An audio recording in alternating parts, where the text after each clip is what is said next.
यो चाहिँ बिहानको 4:30 बजे होइन है, 4:45 भइसक्यो। रेडी भएर अवस्था यस्तो, अब यस्तो फ्रक लाएर अब हामी मुक्तिनाथ जान्छ अरे। के गर्नु, फुरफुरी नगर भएर अब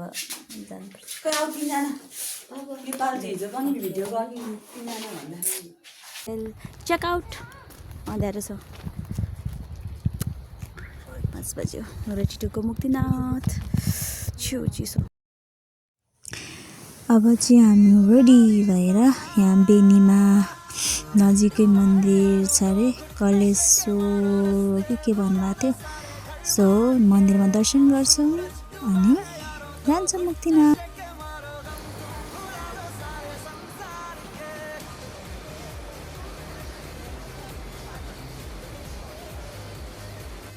Right now here Dana Bazaar sunrise. अब यहाँ टी टाइम हो, morning tea time.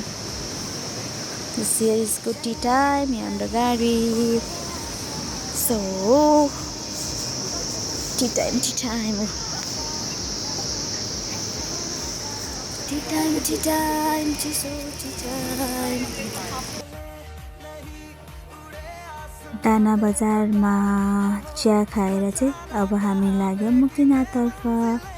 अनि यो हिमालको भ्यू र यो गाउँ चाहिँ लाइक भिडियोमा भन्दा नि साँच्चै नर्मल्ली आँखाले हेर्दा नि कस्तो राम्रो देखेको थियो। सायद त्यो बिहानीको टाइममा भएर पनि होला, घामको रेजले गर्दा। अनि हिमाल टाढाबाट हेर्दाखेरि कस्तो राम्रो देखिने। सो यसरी चाहिँ हिमाल हेर्दै हामी चाहिँ लाग्यौँ मुक्तिनाथतर्फ।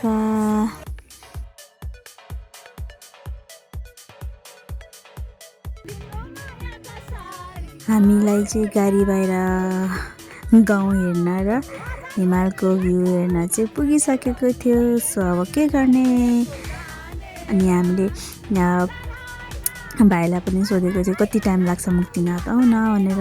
अनि भाइले आउन आँट्यो मात्र भनेर कहिले नआएपछि चाहिँ हामी गाडीमा नै गीत बजाएको गीतमा चिच्याउन र कराउन चाहिँ माहिर फेरि। सो यहाँनिर गीत गाउँदै नाच्दै चिच्याउँदै कराउँदै चाहिँ मुक्तिनाथ जाने हामी। किनभने डे सेकेन्ड मुक्तिनाथको हो। सो जाने हामी, बिचमा गाडी रोक्यो मुक्तिनाथ जाने, चिहान बस्यो मुक्तिनाथ जाने। सो मुक्तिनाथ नआइपुगेसम्म हामी मुक्तिनाथ जाने भन्दै नाच्दै गाउँदै चाहिँ मुक्तिनाथपट्टि जाँदैछौँ। डान्स सकेपछि अब आउँछ यहाँ फेरि। अघि मैले हिमाल देखाएँ, गाउँघर पनि देखाएँ। अब चाहिँ फेरि यस्तो ढुङ्गा भएको हाइवे पिचवाला बाटो। चस्मा लाएर हेर्दाखेरि चाहिँ अलि शीतल हुन्छ, होइन भने त यो यत्तिकै हेर्दाखेरि त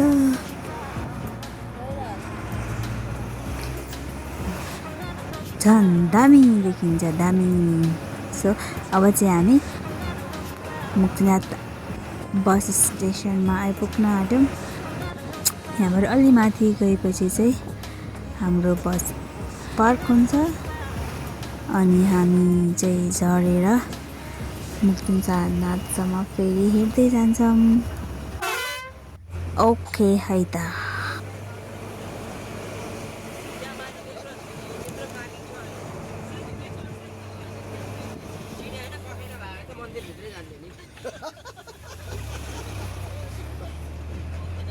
ओके, अहिले चाहिँ ठक्कै 11:26 है।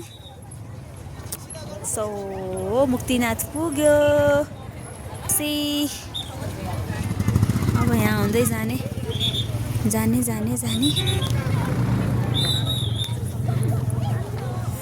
यस्तो मुक्तिनाथ हुँदै जाने।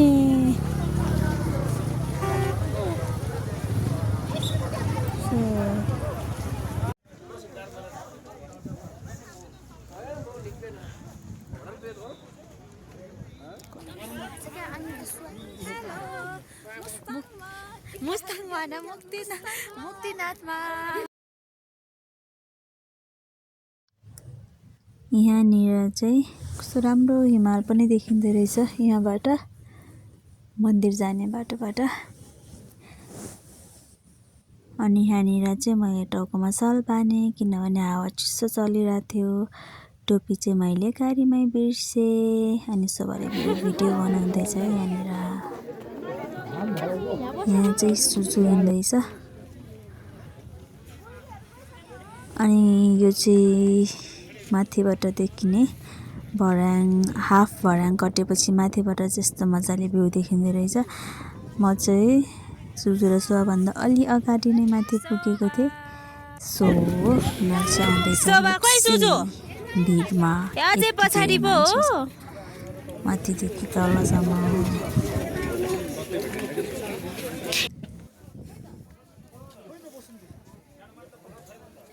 अब चाहिँ म अलमोस्ट मन्दिर आइपुग्न आँट्यो। जुन तलबाट स्ट्रेटवाला भर्याङ थियो नि, सो भर्याङ कट्यो। अनि अहिले चाहिँ यहाँनिर यस्तो राम्रो गुम्बा रहेछ। अनि यहाँबाट माथि पनि भर्याङ छ छन त, तर स्ट्रेटवाला छैन। नभए पनि थकाइ चाहिँ लागिरहेछ।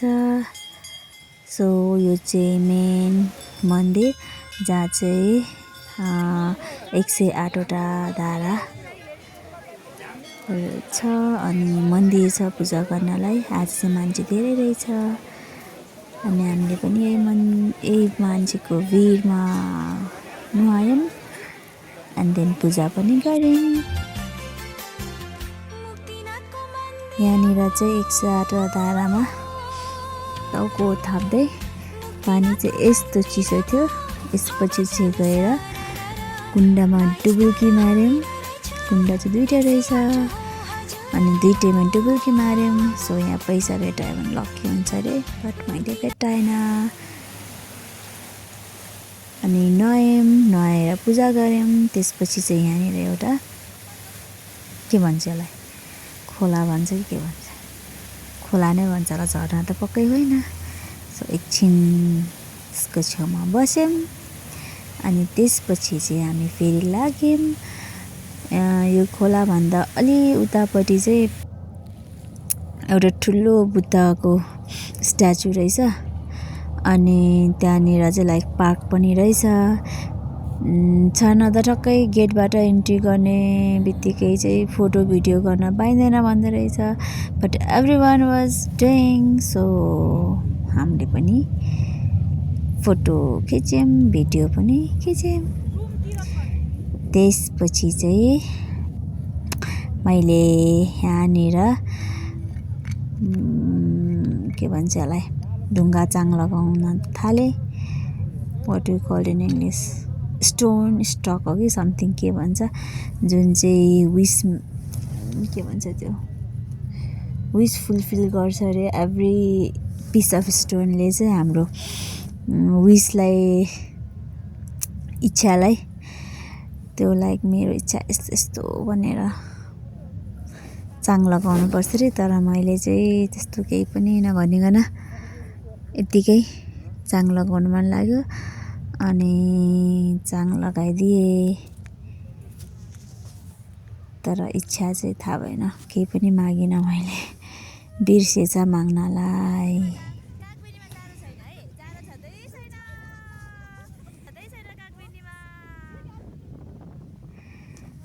अनि यहाँनिर चाहिँ हामी मुक्तिनाथमा खाना खाएर चाहिँ आयौँ कागबेनी। अनि हामी मन्दिरसम्म नि गएन, यस्तो चिसो हावा चलिरहेको थियो, उराउलै जस्तो। अनि यहाँ चाहिँ देखेको छैन, तर यस्तो त्यो के भन्छ, यस्तो धुलो उडाइरहेको थियो कि हावाले। अनि उहाँ हामीसँग आउनुभएको आन्टीहरू चाहिँ मन्दिरमा गएर, कागबेनीको मन्दिरमा गएर चलेर आउनुभएछ। तर हामी चाहिँ मन्दिरको छेउछेउ पुग्यौँ अनि फेरि फर्केर आयौँ। हावा चाहिँ यस्तो डेन्जर लागेको थियो, रुखको हाँगै बचाउला जस्तो। अनि हामी चाहिँ एकछिन हेऱ्यौँ। त्यसपछि चाहिँ फेरि ब्याक टु गाडीमा चढ्यौँ। अनि गाडीमा चढेपछि सुजु चाहिँ निदायो भन्नाले सुत्यो। अनि सोबारामा चाहिँ मुक्तिनाथमा किनेको एप्रिकटलाई एक तेरा एक मेरा भन्दै भाग लगाउँदै हेलो हेलो अहिले चाहिँ 6 बजेर 8 मिनट गयो। सो हामी चाहिँ छोसाङ आइपुग्यो मुस्ताङमा। So is our hotel. यो चाहिँ हामी बस्ने होटल। चिसो कस्तो चिसो। Here we go. End of the second day. So here we go.